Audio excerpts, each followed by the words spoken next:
Hello and welcome back to All Things Money. I'm your host, David Blain, and during this segment we're going to continue our discussion on annuities. As I mentioned in the previous section, if you happen to miss the last segment, you can always catch up on the web, www.dlblain.com.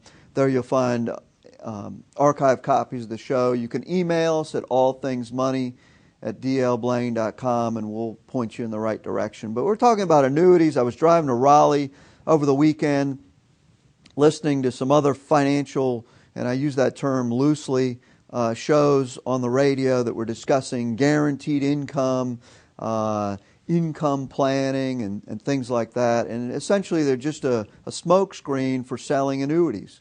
And in all the years I've been doing advising clients on financial matters, a couple of things come into play. Number one, I thought we routinely tell people to pay their houses off if it's a smart idea.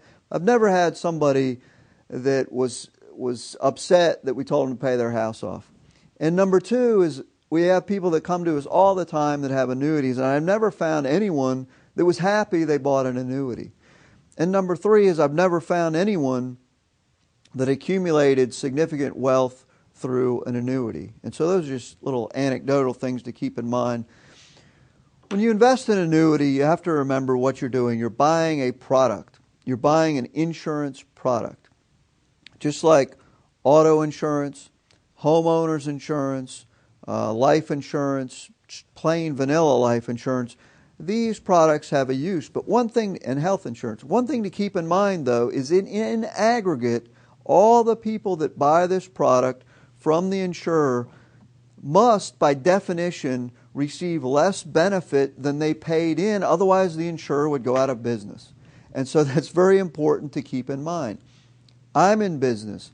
People pay me, and we have to make a profit to stay in business. We have to pay for, the building. We have to pay employees. And for that, we deliver advice to people. And that advice that we deliver to people, in aggregate, we feel is worth more than they pay to us in terms of tax savings, investment returns, and so forth and so on. The insurance business has to collect more in premiums and fees than the benefits that they pay out. Just like health insurance. That's what's wrong with the health insurance industry today, is that the premiums that people are paying in are have to cover the benefits that are paid out. And so when you have something such as homeowners insurance, where if your home burns down and you can't afford to rebuild, you've got a mortgage, you would have to pay that mortgage off and you don't have a place to live, that's something that a lot of people cannot recover from. And so they pay their $1,000 or $2 a year and say, well, I know I'm never going to recover the premiums, but if my house does burn down, then at least I can rebuild my house and I have a place to live. But in aggregate, the insurance company is making money from all the premiums. The same thing with annuities, is you have to remember that in aggregate, people that purchase annuities have to receive less benefit than what they pay in, otherwise the insurance company would not sell the product. Let me say that again. In aggregate, people that purchase annuities have to receive less benefit than the premiums they pay in, otherwise the insurance company would not sell the product. Okay, so the person that goes out and buys a life insurance policy today and dies tomorrow, wow, he paid $100 for his first premium or whatever it was and receives, $100,000. He made out very well. But in aggregate, the people that purchase insurance products do not receive the benefit. So that moves us into annuities. Let's talk a little bit about annuities. The basics. An annuity is a tax or variable annuity is a tax-deferred insurance contract with an investment component. Let me note, first of all, that they typically pay at least 5% commission to whoever sells it.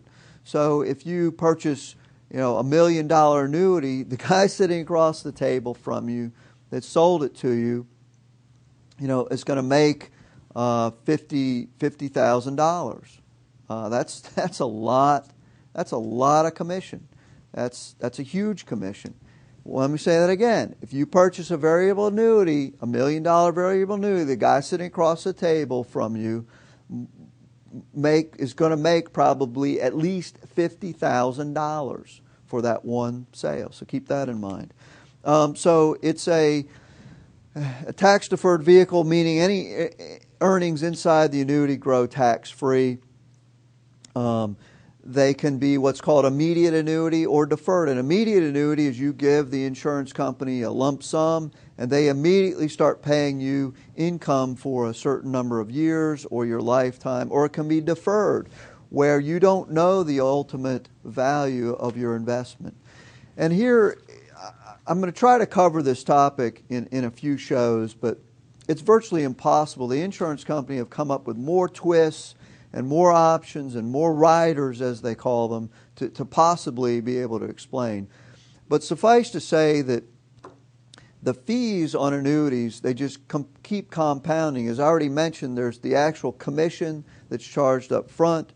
When you purchase a variable annuity, you have to invest it in something.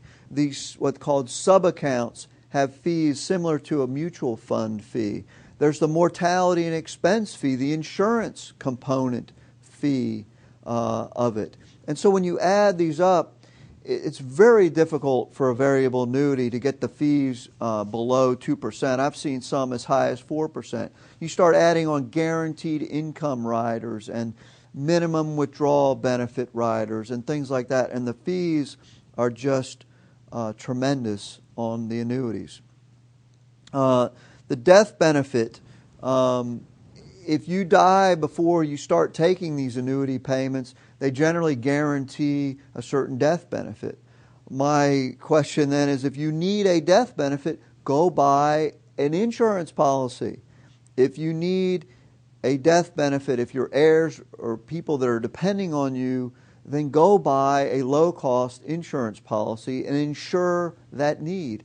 Don't try to get it through an annuity.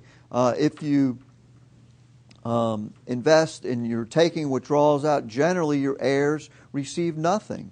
This is something that the insurance company, how they make their money is they're betting on you dying before you've withdrawn enough out of the annuity to recoup your investment. Well, we're running out of time for today's show. Unfortunately, I've barely scratched the topic on this, but just remember, in aggregate, the annuity holders do not receive in aggregate the benefit of the premiums they pay in. And we're going to keep on with this topic. So make sure that you join us again next week for All Things Money. I'm your host, David Blain, and we'll see you next week. The proceeding was a paid program. The opinions expressed are not necessarily those of WNBU and Inner Banks Media.